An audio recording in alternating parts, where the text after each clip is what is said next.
You're listening to the Out of the Box podcast with Timmy, Halisa, and Sinashore.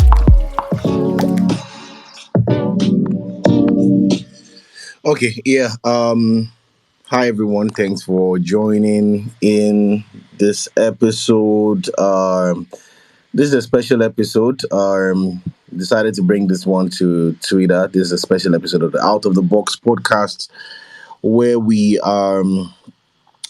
discuss socio-political issues happening, in Nigeria and across the African continent. So it's been 100 days, almost 100 days, of our new our new president in office, Bola Ahmed Tinubu. So we decided to bring the space to Twitter today to have this conversation and just get inputs, from the community. We're always hearing ourselves talk, and I think when we even started this podcast a few months ago, it was about when Tinubu was sworn in, or when he was about to be sworn in. But we did our first episode was basically about Tinubu's government reviewing the manifesto and talking about things that we should look forward to or should expect. So now that we've experienced 100 days under the Tinubu administration, we're going to be having this community episode where everybody gets to chip in their opinions for a couple of minutes. It's only going to be a 1 hour space because the podcast is hosted regularly on the back end, and it's only goes on for 1 hour. So if you'd like to contribute, you can also request for the mic. I can see a few of our friendlies here. So if you would like to contribute, please make sure you request for the mic to join in the space. So we're going to be starting right away, and in 1 hour we will be done. Okay, Halisa, how you doing? Hello, welcome. I would not miss my chance to do the intro again. So welcome to Out of the Box podcast.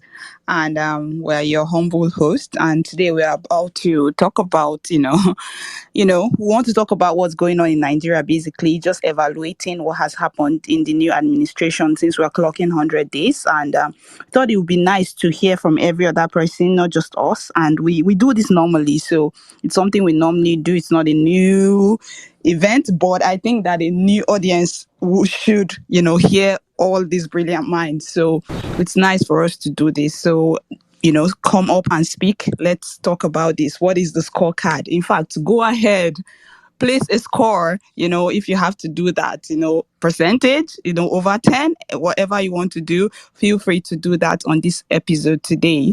Pick up the mic and let's hear you speak. So thank you, Dorothy, and nice for us to have this here. So we can go over the speakers and we can take it back up. But basically, if we want to give an introduction, our president, Bola Ahmed Tinubu, was sworn in. And I think it's been a lot that has happened. It's been policies and then policies withdrawn back. It's been a lot going on, not just in our region, but in the whole of West Africa, in Africa in general, especially sub-Saharan Africa. And it's a thing that has caused, a lot of people to, attach it to this current, I wanted to say regime administration. I didn't know what to choose, but administration. Let's just go with administration for the sake of podcast. But then, so let's just hear other people. You always hear us. So let's start with Diakosa. Diakosa, thank you for joining us today. Let's hear you. What do you have to say about 100 days of Bola Ahmed Tinubu being in office? Let's hear from you. Yes, thank you very much. Hi, Alisa, how you doing? Duro to me, Afana, hi. Yes. So straight to the point, I will give him an F9. An F9. It has been for me what he has done so far has been very, very poor. We see a lot of incompetency because he will roll out an idea or a policy, and then days later he will back out. So we just see that there's not really concrete plan of action. There's no real comprehensive plan. on how to take Nigerians out of poverty. So it's more of just guessing work, and just hoping something will stick. More of false hope or wish casting. So for me, is F9, and I don't think that is going to change, because it's the same recycled feed policy from the past government of Buhari, and there's nothing innovative or creative or unique that have not been tried that is currently doing. So so I don't know where we'll go from here, but I see a lot of people, I don't know, on timeline, some people, even some obedient, has been, preaching the message of revolution. I'm not sure how strong that is. I'm not sure how that sentiment is. And today I was in a space that Comrade was hosting, and there was a lot of massive protests. Let's go back on the streets. But I know it was more of the judiciary. But we see there's some kind of sentiment that, what, things are not working in this country, and we need some drastic change or drastic measure for us to move in the right direction. I will eat for now. Thank you. Yeah, thank you very much, Idiakosa. That was a very wonderful contribution. And one thing that I must say though, and this is just a general comment about this last election, is that there's been actually a different dynamic to this particular election and this particular administration. Post the handover to Tinubu, right? Because of, again, we cannot deny the inputs of younger people this time around, most especially with the technology that is out there, and most especially with Twitter Spaces.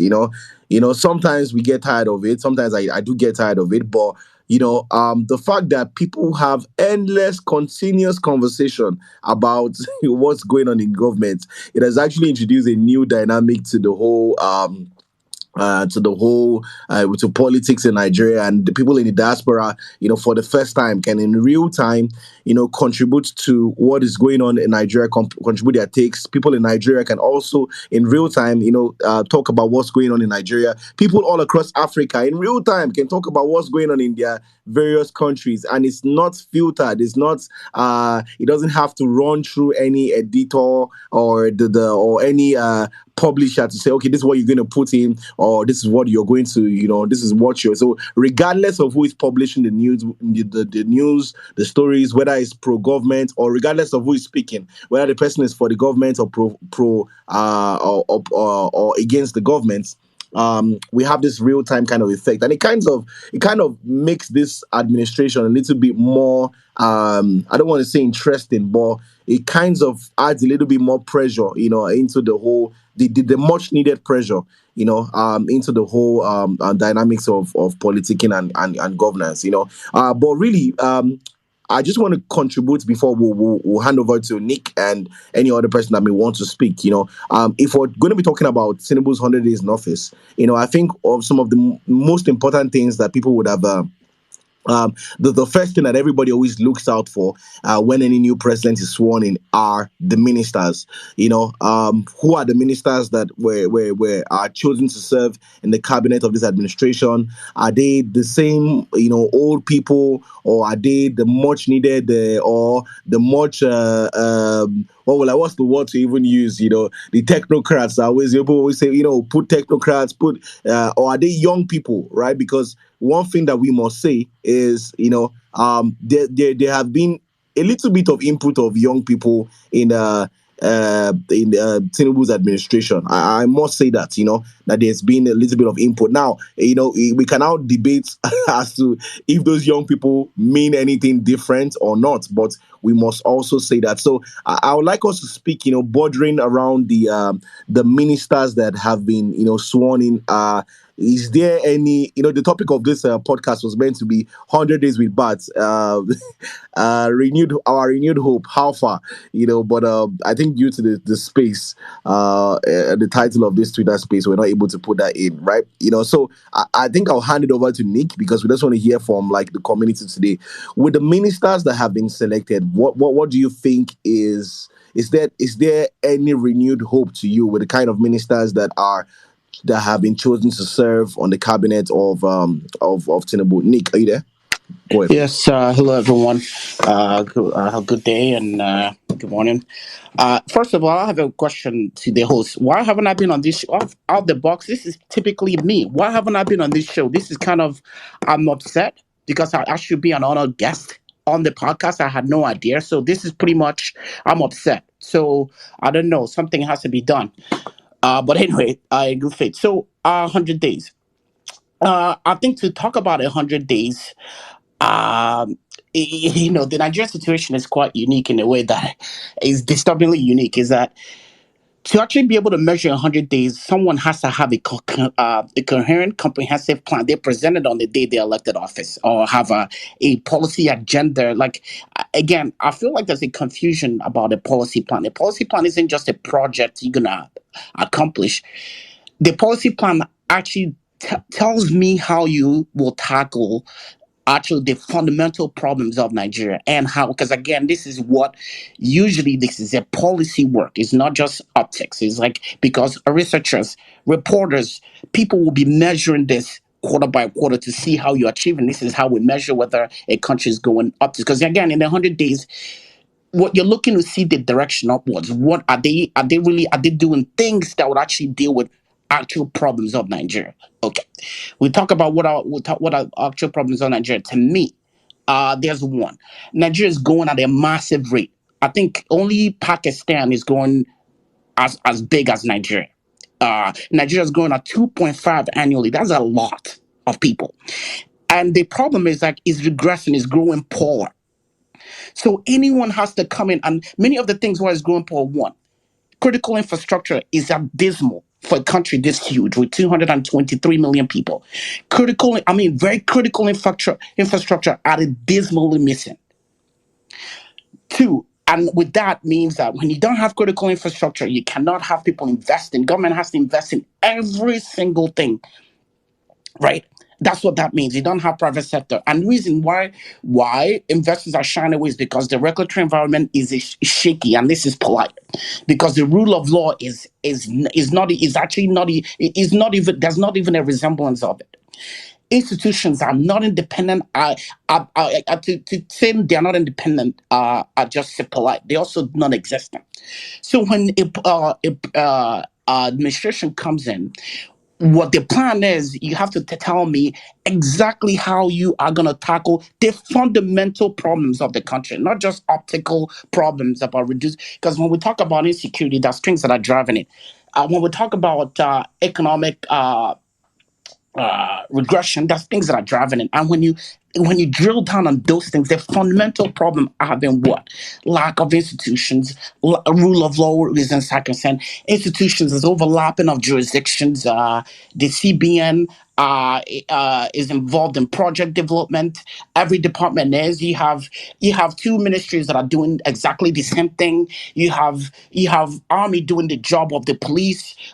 So there's a lot of it's like we call it a dogs. There's a lot of things that doesn't make sense policy wise. So when you elect someone, you want to see them actually want to tackle the actual problem of the country, not just give me low hanging fruit. So anyone who knows this, when I started coming on Nigerian Spaces, I keep asking the same questions. What are the plans of the country? Have you actually understood? Because anyone that wants to govern Nigeria on any level has to understand the core problems of the country. If you do not understand it, then you cannot govern. I can't even ask you because if you do not understand the fundamental issues of a country and how to tackle them, then I'm not sure I could actually grade you on governance, because I'm not sure how to grade you. It's like if you do not understand the subject, how are you going to write the test, and how am I going to grade you? So this is the problem I'm having. So it's kind of difficult to ask about 100 days when someone hasn't actually provided that they are ready. They haven't actually created a situation where I can ask for 100 days. To the question that you asked, ministers, I could have to go on a limb that I don't know all the ministers. I know a few of them, and I've heard about a few of them. I'm still trying to research to see where all these ministers came from. Usually when I'm looking is not just obviously people that occupy these positions are important, but I also want to see what in the portfolio of what specific things what are the deliverables of that particular ministries. In many experiences that I've been part of, a premier, a head of a government, a head of an institution will say, this is in this portfolio we're going to focus on infrastructure, and this is pile up project one. In this Ministry of Interior, we're going to focus on police reform. We need to make sure that we could be able to provide people an accurate count of things that are happening out of the country, security wise and security wise, and our resources dedicated to applaud them, and how to measure those and how they are working or not. So that's usually what I look for. Not just, and when you present that, you're able to offer me, then I could be able to match, say, okay, regarding this deliverable, I think this person is matched to do this, and this person is not matched to do this. So I'm not really sure I could be able to. I don't think I could even measure 100 days, because I haven't seen anything policy. All I've seen, I think people are confusing directives as policy, which these things are pretty much directive. And I've seen that you're not renewing you're not renewing subsidy is a directive. But again, how do you deal with the unknowns and unknowns of the directives? For me, that's the policy. So in this case, I haven't really seen anything coherent. Let me put it that way. I haven't seen any coherence, and this is obviously typical of the governors of Nigeria. I haven't seen anything coherent. So I would just say I can't. Obviously, it's a fail, but it just can't be measured. I don't know. I just don't know what the government is doing. Let's just put in layman's terms. I just don't know I don't know what they're doing. I don't see any resemblance of any policy. That's just it. Thank you. Sorry, I took too much time. No, absolutely, absolutely. Perfect contribution, Nikkei. Thank you very much. And trust me, you're on the list of guests that we had planned to bring, over to the podcast, and that will be done soon on some other topics. I think Halisa, you want to put in something at this point, or do we go ahead? Yes. I just wanted to chip in that I'm also not exactly excited for the ministerial list, because I think that the person or the two people that I think a lot of people had some kind of high expectation from is Bosun Tijani, the guy in charge of digital economy, and I think there's this other lady in charge of some culture. What's her name? She did this NTS skit kind of video very recently, trying to tell us what they plan for us. So I think those are the two people that stood out. But I know the one that actually made rounds was the person that was in charge of youth. And a lot of people. That's the minister. Is that the minister of arts, culture, tourism you're talking about? Yes, that one. And I also heard some people saying that yes, the way they plan to help people that are living below the poverty line is that they have Ministry of Humanitarian Affairs.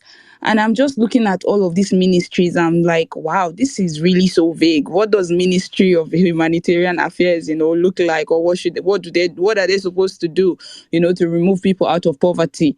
So, all of these things are just we have Ministry of Youth and Sports. So those ones are together, and they put a guy there that was 60 years old before they said they removed him, something around that nature. So yes, a lot of things have happened. A lot has happened. They wanted to give out palliatives instead of subsidy, and I think that a lot of people have made a lot of their concerns known to the government, and the government kind of decided to pull that policy, roll that policy back. And then now they are saying that they're going to give states 5 billion naira. Some states say they've gotten 2 billion. Some other states say they've not gotten anything. And we've seen some videos coming from some states that have received that money, and they're giving palliatives, and it looks like it's a scene from a war zone or something of that nature. So that's one of the other policy. And ECOWAS, I don't know if this is a rebirth of ECOWAS, but we are seeing a lot of things around diplomacy too. But let's keep the conversation going. You can pick up any of these conversations and just tell us what you think about them. Let's have a new speaker, I think, right? Dorothy, me, before we go back to, Yeah. Before we go back to Nick, but before we even have a new speaker, again, I'd I'm just trying to direct the conversation around Tinubu, because this is not basically about what we feel, but about what he's like. Like Nick has said, any judgment of this man has to be from their own plan, right? I don't think we would be able to judge him according to. That's something I've also heard one of the presidential candidates say a lot. Even though he's not so much of my favorite person right now, but during the campaign, I was happy that we had some other. I was happy that we had some other, maybe like another, I don't want to say an alternative, but just someone else, because if you're the only alternative in the race, then it seems like, oh, you're, a lot of people accuse you of, wanting it all to yourself. So I was kind of happy. But then, let me just try. I'm looking at, 8 focal points released by President Tinubu's team, his media center, and it says before you go to that President 8 focal Tinubu's. point, Jordan, Oh, he okay, said yeah. he's going to hit the ground running. I guess he did that. So why did Jacosa give it F9? I guess we're at A1 here. The ground was heated running. I mean, the race was run. Yeah. So, it's the 8 focal points. He says, access to capital, which I know that during the campaign, that was something that he talked about. Ending poverty, not so much.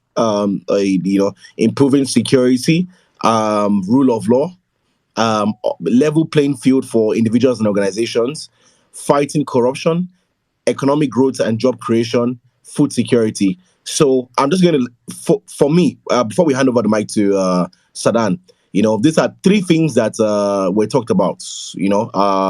I know that if you followed, because I did follow Tinubu's campaign, I I listened, because I always like to listen, right? Read manifestos and all of those things, so that we're not just criticizing blindly. And I know that access to capital was talked about. He actually said that, from his own mouth, not just from a document. He talked about also having a credit-based system. Talked about food security a lot. Whether it was talked about food security a lot, and also talked about economic growth and job creation. Me recruits 50 million youths into the army. Anyways, but this was talked about. So uh let me leave it there. But I just wanted to just put that out there, so that maybe when Nick is speaking or Sadan is speaking, we have a little bit of context, to talk about. But for me, before we go ahead, I just, there's a reason why I circled this access to capital, food security, and economic growth, fighting corruption. I think that's a big joke. The individual himself, I don't think is capable of fighting corruption, because he is the one that needs to be fought. Level playing field for individuals and organizations. I think that if that was to be done, he will have done that, when he was a governor. Rule of law. I want us to remember that we have 2 individuals that have been arrested, Bawa and what's his name? The other guy, Emefiele, the CBN governor. And rule of law is not currently being followed. It's not currently being followed. So that's a 0 already. Improving security, we'll talk about that, and then ending poverty, which there's been a lot of debate about. As to how to go about it. But let's go to Sadan. Nikki, we're going to come back to you after Sadan, but let's just give Sadan a chance to speak. Sadan, so what would you say, how you rate the first 100 days in office of President Bola Ahmed Tinubu? Yeah, good evening, boss to me, Lisa, good evening, my brother Idiakosa, Nick A, Mr. Williams, Light, Mr. Samuel, Mr. Ignima, Mr. Joshua, Ignatius, good evening, every single one of you. First of all, I really want to say this. I think that question is kind of sometimes when the teacher or a lecturer sets a question and the question is kind of confusing, you take the question paper and tell the teacher, the lecturer that you made a mistake on this particular question. And I think my brother Idakosa fell for the question while he gave Tinubu F9. Tinubu did not participate in any exam. Talk more of giving him a grade of even having an F9.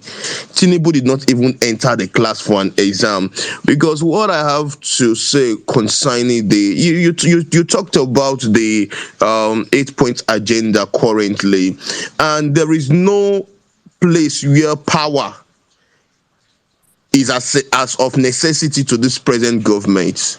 That is why they are so cool in removing the fuel subsidy and nothing has been done about it. Knowing fully well that the economy 100% runs on power, and they are not telling you there's anything they are going to do about it. That is to show you the government of the day that we are trying to look into in the next coming 3 years and about 8 months. So what I'm trying to say in Austria right now is that the Tinubu government, since swearing in on the 29th of May this year, has been, in fact, it has thrown a lot of people into poverty.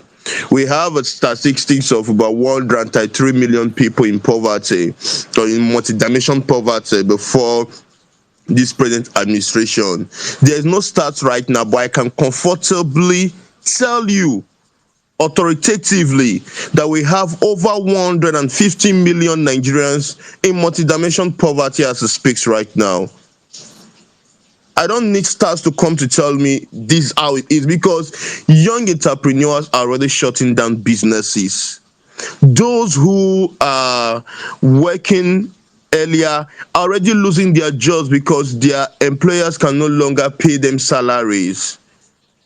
We are talking about Nigerians right now. There's no longer any form of middle class. Either you're rich or you're poor. There's nobody hanging there any longer. In fact, if you can eat 3 square meal comfortably right now in this country, you are fucking rich. That is to show you how the masses are suffering within the 100 days of this Tinubu administration. Now, you talk about the rule of law. Like you rightly cited, we have Bauer, we have the CBN governor, who has been in detection for months right now, and yet there's a government that is coming to tell me that they respect the rule of law. There's no rule of law coming anywhere close in this present administration. Have the presidency issue any form of statement concerning the demolition of houses in Lagos State? No, they have not issued any form of statement. Has the presidency issued any form of quick statement concerning the destruction of motorcycles in Abuja? No. Now, you want me to rate this government? This government did not enter into any class. Talk more of me passing them. They did not attend to take the examination. You crush over 500 motorcycles, if not up to 1,000 motorcycles. Now, where do you expect those people to get a means of livelihood from? How do you expect those people to feed their families? The only thing the government of the day is trying to do, or which they are doing already, is to increase our crime rates. Is to increase crime rates. People who cannot watch their children starve, we go out to steal. People who cannot steal, looking out for their spouse and their children, will find every alternative to provide for them, even if it means involving in crime. And that is the government of today. 100 days of Tinubu administration. Welcome to the month of September, and happy new month to each and every one of you. schools will be resuming, both primary, secondary, and universities. They're going to be resuming anytime soon. Some will be resuming tomorrow. And we already have an inflation in the hike of price of school fees already. All thanks to the federal government of Nigeria. These are people who went to school almost free of charge, paying or without even paying anything at all. But they are coming to tell Nigerians, you can take a loan to go to school. Now, federal universities cut across the country, state universities cut across the country, each and every one has increased their academic session fees. Why? Because the fee, you can go and take the loan if you cannot afford to pay what they have on ground. Even as a landlord, by law, I cannot raise my rent. Probably I want to give an increment of rent. I cannot raise my rent above 20%. In some states, 10%. But I wonder how the federal government of Nigeria can increase school fees with over 300% and nobody is talking anything about it. Nobody is saying anything about it. Now, the government of the day don't even care how our citizens are really faring. There's hunger in the land. I read this morning where Twitter user in the name of Mr. DC tweeted that waking up this morning, the news about a lady throwing his child or a child or maybe a daughter or son into the river, all because she cannot feed herself, talk more of feeding the child. Some people might call it depression, mental health, or whatsoever. But that is the system for you. That's to show you how it is leaving the Buhari administration down to the Tinubu administration. What do I really expect? Am I shocked about all of this? No. Like you rightly pointed, Bostimi, you talked about his campaign policies. And he said something during his campaign. He wants to build on the existing foundation that Buhari has laid. The both of us know, the House today knows that the Buhari administration was only able to build the foundation of corruption, was only able to build the foundation of hunger, insecurity. And yet somebody is saying, I'm going to continue from that foundation. So I'm not surprised. If there's more hardship on the ground, it's because the foundation Buhari laid ended up at a DVC level. And the Tinubu administration is roofing the house already. So you don't expect the amount of suffering to be the same. It has tripled already. Somebody who took a foundation of a building down to the roofing level, what do you expect? So the 100 days of Tinubu administration, to me, has been nothing short of living in hell. We are living in a mini hell in Nigeria. So I don't think that if any Nigerian should die due to the bad leadership we are having, God is still going to punish us more by taking us down to hellfire. I don't think so, because we are already living in hell in this country. So what do you want me to talk more about this present administration? They want to fight corruption. It's very impossible for a government that came into power through corruption, through so much malpractices, through rigging, and you are telling me you want to come to fight corruption. I think that is very impossible. Most of you have talked about the ministerial list. What is there to talk about? Recycling of looters, recycling of corrupt leaders who have held one position or the other in the past. These are the same people who could not even give a world standard hospitals in their states. They cannot even brag of a good functioning government schools in their states. And these are the people who are being made ministers. I'm even surprised Kayemo is Minister for Aviation. What is he going to do there? What are these people going to do there? But all we know is that the ministerial list that was released were based on ground of compensations. Based on ground of compensations. Wike is there. He did the dirty work in Rivers State, got his people killed during the election, gave APC the mandate, and he has been compensated. So that is not a ministerial list, that is a compensational list, a list of favoritism, a list that doesn't care about who is really fit to take in such positions. I will tell you for a fact that we have hardworking Nigerians in the civil servants who are more than qualified for these offices. But what do I know? A governor finished from his tenure and is going to be taking arrears every three years from the states, goes to the Senate, and they're also fighting for a lifetime pension. And right now, the person is also a minister, receiving pension salaries from different offices. And these are the same people who wants to come to fight corruption.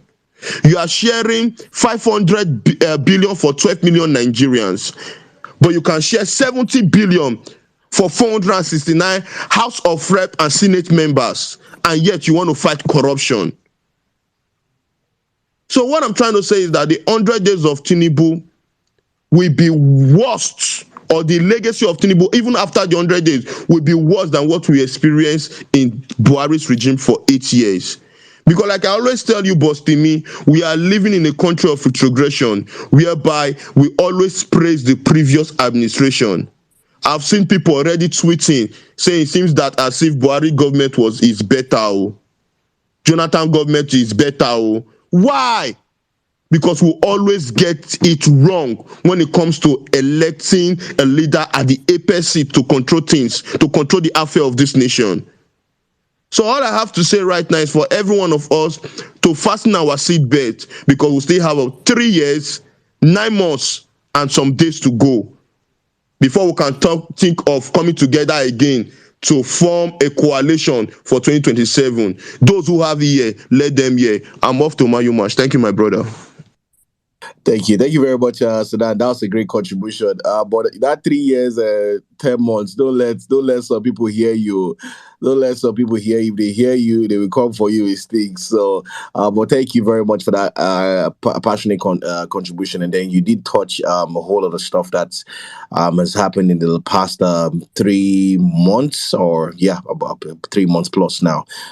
Thank you very much. Yeah, and you Let's go remember back that to is this last okay, 3 months that go ahead. they proposed to increase the salary, by 107%. So yeah, they said we should tighten our seatbelts. I really like that line you used, because someone really dear to me said that while they say we should tighten our seatbelts, they are loosening their own belts. But yeah, let's cycle back to Nick. Nick, you wanted to say something. Nick A, go ahead, please. I think the gentleman before just said what I was trying to say, that how can you grade someone when they didn't even take the exam? So yeah, I think that's pretty much what it's implying. How do you measure someone that didn't even have anything to offer? You don't. There's no measurement. Again, it's just pretty much. I think it's pretty frightening, because I wish, and that's was a good question. I wish all the people that on the space 2 years ago that were saying, please don't question this guy. This guy has built Lagos with his bare hands. Please, you do not question him. I wish those people would be here actually defend. And we said that. I don't know, you wrote to me if you invite people. They probably, smartly decided not to come. To defend that, because I know you remember this, that when we were asking, people were laughing at us and getting there's no insult to me personally that I haven't gotten, and I benefited little from any administration. There's nothing that I did. So many simple question: what is actually his plan? What is he trying to do to address urgent policy reforms in the country, institutional reform? What is the actual agenda? What does that mean? Are people insulted, saying, "Oh my God, how do you question someone that built entire Lagos?" Well, I want you to invite the same people to come and defend the record and tell me what the 100 days has produced for someone that obviously built a city with his bare hands, from what I was told. So I want them to come here and defend that. So that's pretty much my take. Well, I want to hear from them, all those people that when stood in line and voted, because this is a guy, remember, this is a people that fought, beat up people, caused violence to get a job. Now that cannot do. Just tells you a pattern in this country that's quite disturbing. Because as the guy pointed out, this is the beginning. This is the first 100 days you are here.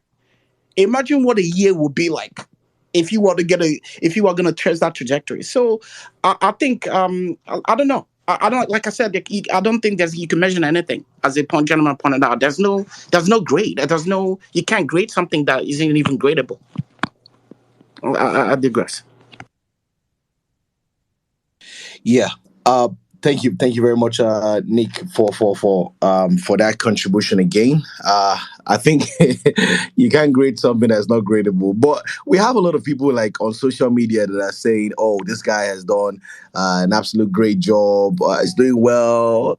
He's doing this. He's doing that." It's But not one those thing that has people been of great, saying it is not yeah, based yeah. on data or any kind of parameters.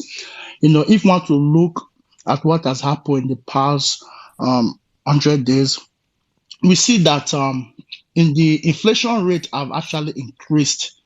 I think it was 22% at the end of February. Now it has increased about 2%. So right now, currently it has 24%. So the inflation rate have increased, and also price of goods and commodities have also increased.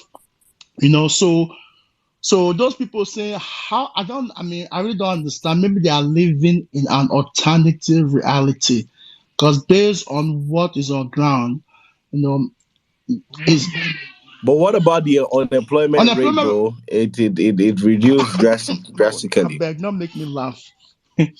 No, no.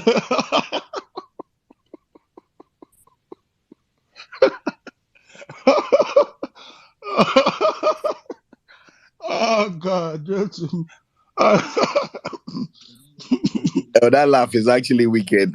That's actually wicked. of course, But it did not what reduce. can we? Of course, Yeah, go ahead. they just revise it, based on the new method or a new technique. But the real unemployment rate, we know what it is. But I guess they were trying to, make things look good, or trying to paint a good picture. So yeah, continue.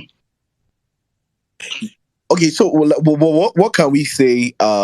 What can we say has been positive in the last 100 days? Is there anything that we can cite and say, okay, yes, this is actually positive? Is there anything? Because I've not heard anything from either Nick, Yakusa, Halisa, Sedan that came and contributed. And for those people who are joining us, I think you can do well to request. We have just a few more minutes to be here, so you can do well to request. Speak your mind. It's a free platform. What do you think? How will you rate the first 100 days of Tinubu? And I think this is a world, a globally accepted time frame for reviewing any given government. So some people, when we started talking about this some weeks ago, putting all eyes on the I think some of us have been putting all eyes on the executive, right?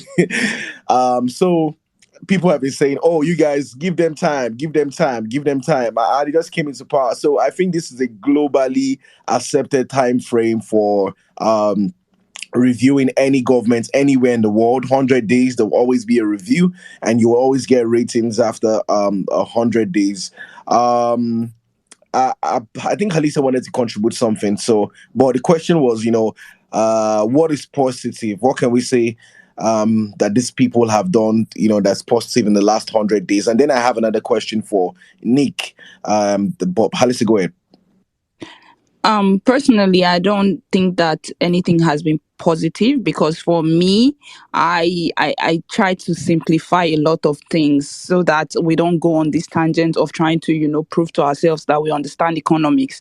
Because I've heard a lot of things, and many people just, try to showcase their education, which is fine and great. But I think many people forget that economic is like a social science. You need to apply that to a context. You need to apply that to a country, right? So people have been trying to, play these mind games. Regardless of that, why I think that not a lot of things has been positive is because for me it's just like, okay, has this cost this? It's pretty much yes or no. It's like, have this improved people's lives?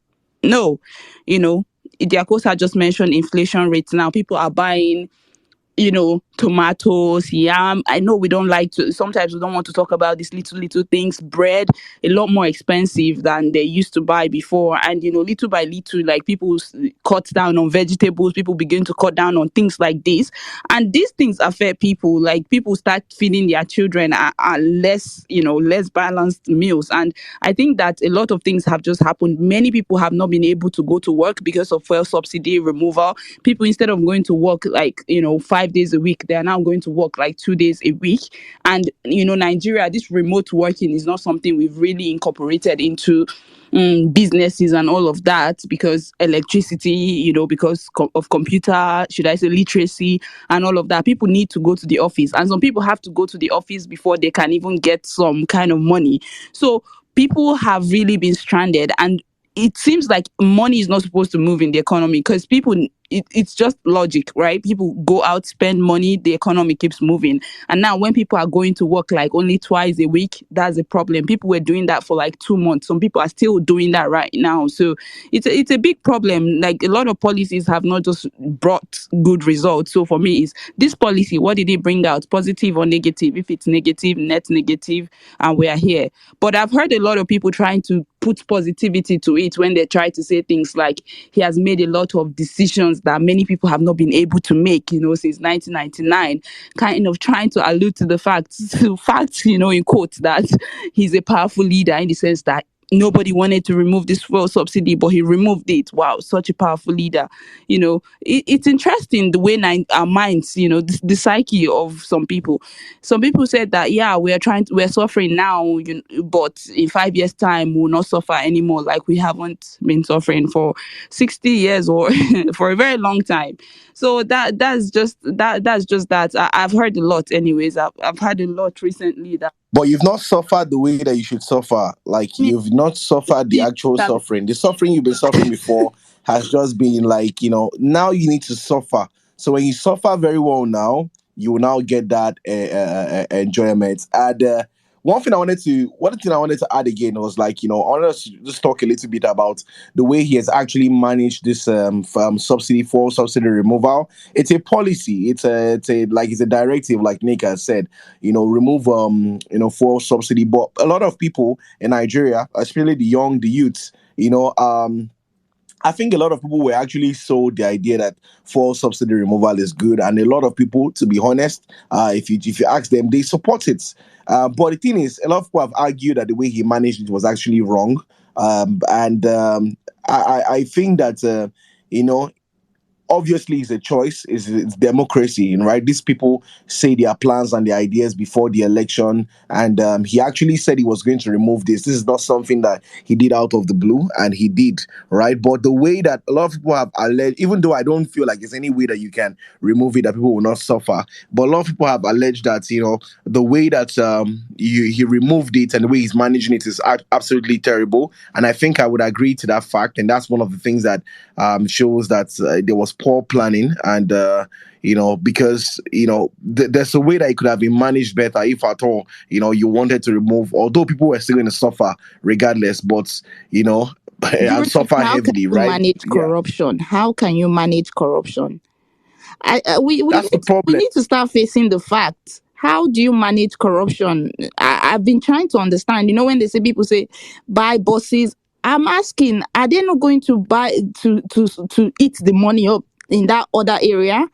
I mean, I think people need to start telling me because maybe I'm a bit slow on that. But how do you manage that corruption? Because now it just looks like you're diverting that corruption to another industry. So let's see how that will work out for us since we have saved subsidy money for 3 months, right? That's a win, right? Oh wow, we're looking for a positive.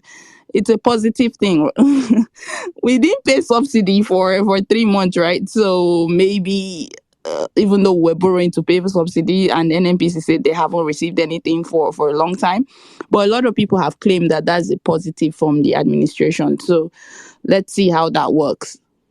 And I was going to even ask Nick before, but I think he's no longer with us. Like, how do we implement a system where we have ratings, where politicians know their ratings? Like, you're the governor of Lagos State, you're the governor of Cross River State, and you know that what if you bring out if you initiate an idea or policy or whatsoever, the in most advanced countries in the world, you see your ratings, what the people are feeling about you at that particular point. I don't really know, how it's done, but I think that I was gonna ask Nick how we can do that, and like with most of the policies that they brought out and they had to take back or adjust, not really adjust, because even the student loan that was introduced, there was a lot of bashing, and then they had to, it had to go away, and so many other things, that they've done,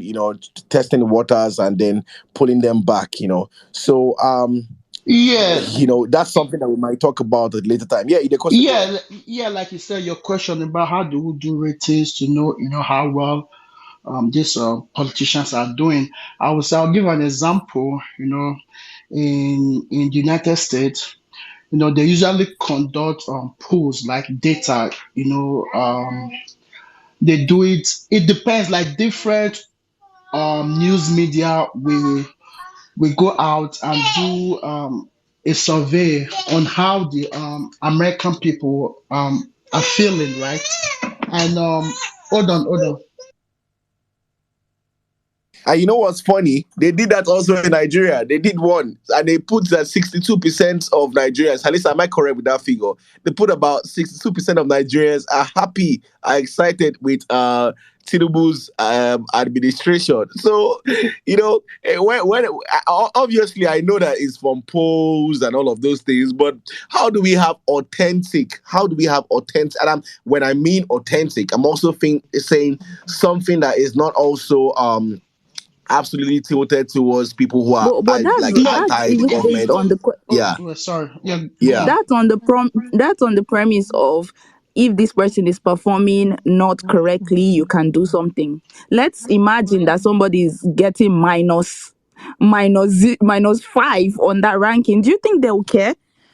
We all sat down in this country. Well, We all sat down in this country. Everybody, members of the PDP, the LP, the is it SDP, NNPP, they are all together sitting there, and all of these laws are being made. So even though I'm beginning to see that, or to think that it's like they are not even accountable to us, that it will look that say we have some ranking system that's putting them on like minus 50, they'll be worried. They are not worried. yeah, They but are not worried they won't be about, worried. will they? They won't be worried, but it'll be clear. It'll be well documented in history that at this particular time, you know why it's good. You know why it's good. It is good because it's just like how today now people are saying, oh, when we had PDP, it was the best time in our lives. You hear a lot of people come into spaces and say, and not just spaces, everywhere, TV, oh, I was able to take my family on a vacation when PDP was there. I was able to travel around the world and all of those funny things that they say, that it was much better during the time of, but even though it was much yes, things are worse now, but it wasn't like it was we're dancing on the streets, we're happy, rule of law was being followed. Like we had that, kind of government that we've always been yearning for during the PDP time or whatsoever. You have a lot of funny things. Like it's also very important. Like you remember the time of when Buhari was about to run for office in 2014, 2015. A lot of our parents started saying, "Oh, this man, when he was there, things were so." Nigerians. I always say this, that we have about 2 MB memory. So despite the fact that we might not, the politicians might not react to those ratings, it will just be well documented that, hey, you were a flop at this particular point, at this particular month, when this policy was introduced. A lot of Nigerians were not happy with it. Imagine someone going out there now to write that Nigerians are happy with fuel subsidy removal, like what they did, in terms of like the poll that they actually conducted. All right, just a few weeks ago, where they said 62% of Nigerians are happy with Tinubu's administration, Who and that is conducted that pool documented. though? From where? From whose organization? Like, We don't even know, but it has to be a mhm. pro Tinubu Yeah.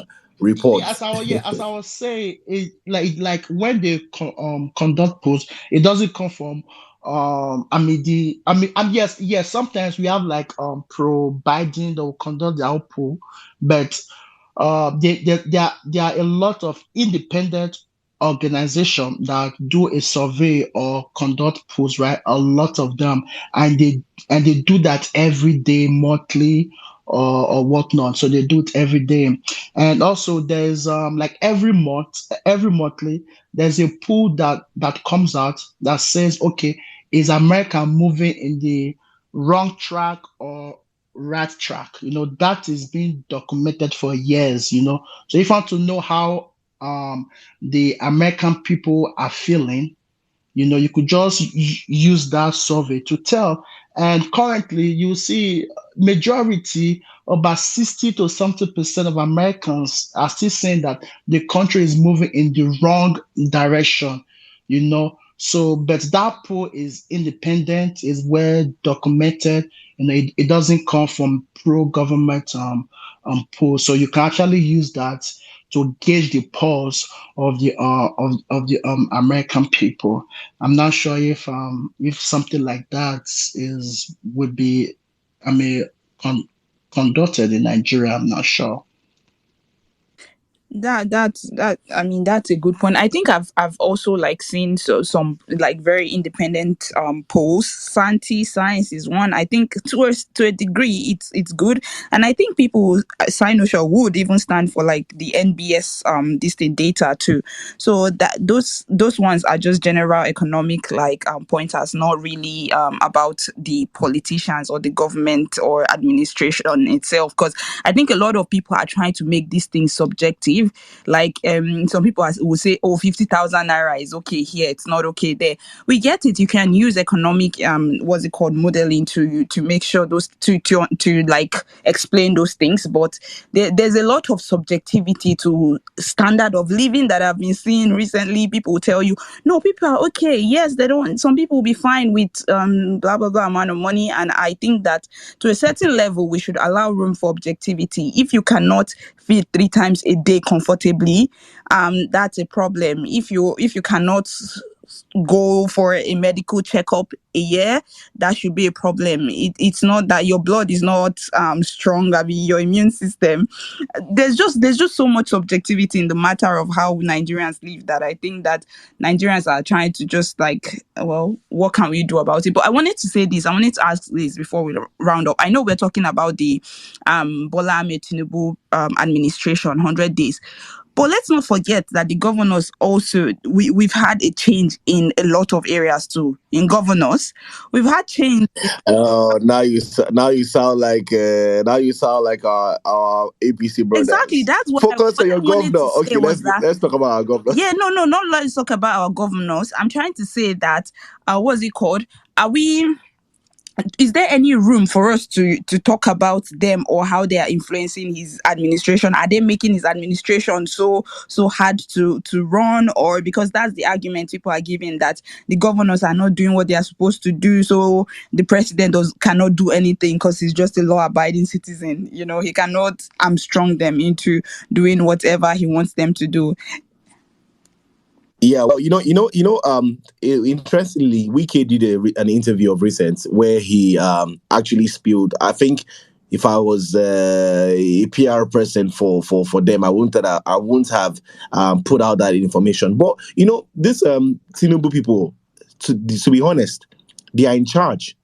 They are in charge of the narratives that are out there, and also they are very smart. They know what they're doing. Like, when I mean smart, I mean smart to their agenda, right? He actually put out some information. I think it was in Channels TV or one of his TV stations where he said that the president had written to all of the state governors, and I also have privileged information that he also reached out to all of the presidential candidates. So this guy, Tim is a very smart person. He's not fighting with anybody. As far as you are available to be bought, the offer will be laid out to you, right? So he has reached out to a lot of people, presidential candidates, elected governors, state governors, like what you're asking about right now, and asked them to provide their preferred people for political appointments and everything. Like you saw, the video is out there. Wiki actually, said that. So I don't expect them. Like, I'm answering the question in one direction now, as to them speaking out, or if anything is not going well between them and the federal government. Let's forget about that for the next 3 years, 9 months, except something goes wrong, except they have disputes. When politicians have disputes amongst themselves, they will now start bringing it to the people and begging, like Dino Melai, begging Nigerians to speak up for them and everything. But when they are eating together, they don't call Nigerians to come and join in. Now, then, for the other aspect of your question, as to the performance of those governors, yes, I think we'll be doing ourselves a good disfavor not to also talk about 100 days in office. All of these governors that have been sworn in, into office, their first 100 days in office, how far with them? What is actually going on? And I think that would be is a fair suggestion, and it's a very good question that you've just raised. We need to also look at them, or everyone that has been elected. Now, not only those governors, even our lawmakers, we're going to look at them and 100 days in office. So I think it's about to be, all of you that are busy people right now, Halisa, I think you guys need to clear up one whole week so that we'll go over it one after the other. First day, 100 days in office, Tinubu. 100 days in office, our state governors. 100 days in office, lawmakers. And I want to tackle my friends in the LP. All of their lawmakers that have been elected. 100 days. What's up? What's happening? Are they still learning? Are they still reading the rule book? So we need to tackle all of those things. And I think we should not miss out on that information. It's not enough for everyone to just cast all of the work on the president alone. So that's where I'll have think, to also come in here. Like, what's it called? I know that many people will say things like, the it's not. How do I put this? When I ask that question, my intention is not to say let's hold them accountable per se, because I'm like, how do we do that? My question is also leading to a point of, okay, these people are not performing very well. As the president, what do you do? Do you just sit down? Because at the end of the day, you cannot say I've sent 5 billion to all of these states. They are not doing anything. There's no report on that. I have ministries that are supposed to be able to check these things out. Ministries are supposed to be under the executive arm of government, right? So what should I do? Because since I've already sent the money, then that's it. Since they've already paid salary, then that's it. Am I not supposed to look at this system because there are many things that you cannot tell me that because you're a president and you've already like pushed out, you've done the admin job, you've done the accounting job, you've already sent money to some people. You just sit down there, whatever happens. If people like, they should fall below poverty continuously and you do nothing. You know what I mean? I think that the president should also like take responsibility for some people not performing too. At the end of the day, you cannot say you are the number one citizen. I don't even know how people started saying that. What does it mean to be a number one citizen? But you can't tell me you are the president of Nigeria having the responsibility to actually, be in charge of many things, and you just sit back and wait since you've already disbursed some money to people, even though people work on it or not. It's like a CEO of a company. He will have a okay, all of the team members under you, they are not doing very well. Like, okay, not your team is falling. Oh, no problem. Let's all sit down. That does not work, right? The CEO is going to change the managers. It's going to change something that's going to change the whole foundation of the company, rebrand or do something to help it work. So just wanted to chip that in. But Dorothy, me just take it over Yeah, from here. Let's try to run I it. agree with you. Yes, Alisa, I agree with you. You know, it, it is not just enough to just for the president to just sit down or for a supposed to say, you know what, we have done what we need to do. Now go and meet your local and state local and government. Yes, I agree. We should also hold our local and state government to account, our lawmakers. Yes, I believe in that. I just feel like when APC try to push that narrative, that they are doing it with ill intent, that do need to evade or absorb responsibilities from the president. If the president feel like some governor are not doing well or are not spending the money that was disbursed to them, then the president should call attention to that. He can do a press conference. He can speak. So just being silent and complicit, it means that you are also part of the problem, and we will call you out and also call the other state and governors. So I think that let's not fall for their narrative, because yeah. Yeah, absolutely. And I think if they want us to be able to hold our governors more accountable, local government chairman, I think two things are very important. Number one, there must be transparency. If you're giving any sort of funding, federal funding to the state governors, we need to know, it needs to be very transparent. If you're any collaboration between you and the state governors, any communication between you and them needs to be very transparent. Because if we don't, it's only what you know about that you can talk, that you can talk about. Because we've had several instances in this country where even after an administration is over, when new people have been elected, Nigerians will now be privileged, to new information via investigative reports, from platforms, that do these things, right? So there needs to be transparency. They have a lot of work to do on transparency. You cannot look at the case where there was what they call this money that was given to Wiki and the rest of this oil producing states, right? The federal government did not say anything about it. It was just given. It wasn't publicized the way it should have been publicized.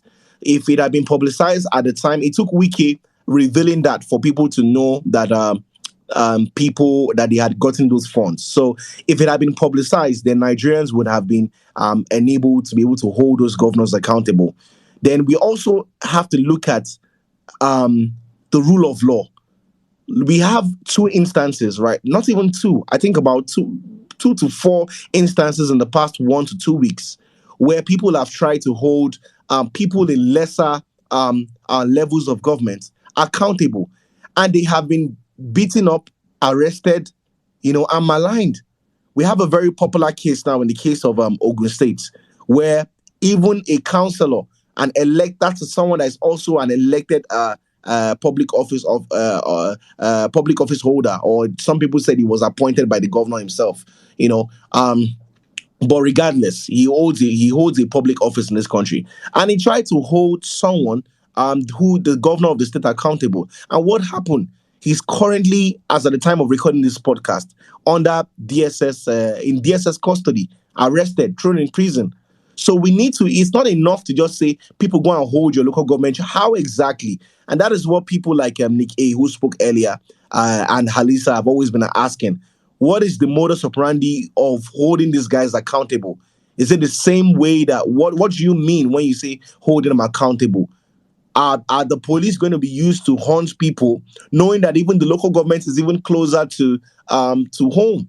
You know, you go and you make so much trouble in your local government before you know they are sending talks to you to come and beat you up, or they can even assassinate you. I mean, so we need to make sure that there's the rule of law is being followed. You know, you can't just pick people up because if I make an allegation that a state governor stole this money, it's a civil case. You don't go picking people up, you know, beating them, if possible, even killing them. We have the case of also Abajalingo, a journalist from Cross River, you know, who runs the media platform, who has reported several times about maladministration of public funds and everything. And what happens to him every time that he puts out a report? He gets arrested. And I think, Halisa, one of these days, maybe if it's on the podcast, on a Twitter space, we really need to talk about this problem where people get arrested in one state and are taken to another state. Trust me, you don't know how bad it is until it happens to you. Someone will get arrested in Anambra State and will get taken to Abuja. I mean, that is absolutely terrible. You know, considering the fact that they may have never lived there before, they may not have family members, and even getting justice in a place you're familiar with, it's hectic. Talk less of you being moved to another state, and this is what we always see. So when you say they should hold their government accountable, we need to make sure that there's enough security, for them to do that at the lower levels of governance. So those are just the basics. But in one maybe on another platform, we're going to talk about this in at length, to actually go into it. But definitely, yes, that's a great suggestion. And we're going to hold the governors and the lawmakers and every other person that's been elected first 100 days in office is going to be a review of all that too. Of course, I think you wanted to put Yeah. in something before we close. Another thing is that holding our local government or state accountable. Another thing is, how did they get there? How was the process? Because if the process was dubious or fraudulent, I'm not sure how you can hold them to account when they know they are not accountable to the voters. If the voters are not actually electing them, how can those same voters hold them to account? It will not work because they know in the next election they'll just do what they have been doing, ring it and get elected. So yeah, so that idea holding your government local accountable, we have to look at it deeply. We have to look at the process. Is that process fair? Is it free? And is it transparent? Because if it is not, then we'll just be wasting our time. Yeah, thank you very much, Idiakus. That was a great one too. I think that's a great point.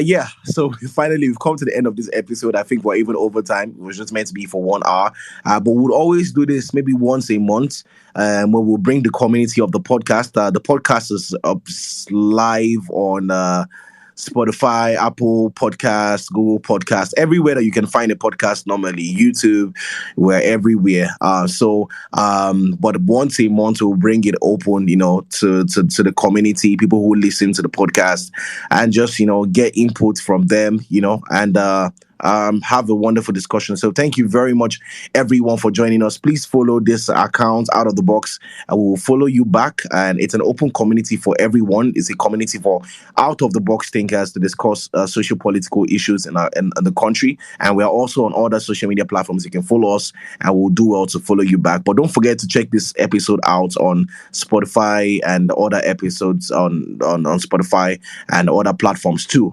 So thank you very much. Alisa, you want to say anything before we round up? Yes, turn on notifications so that and download the episodes.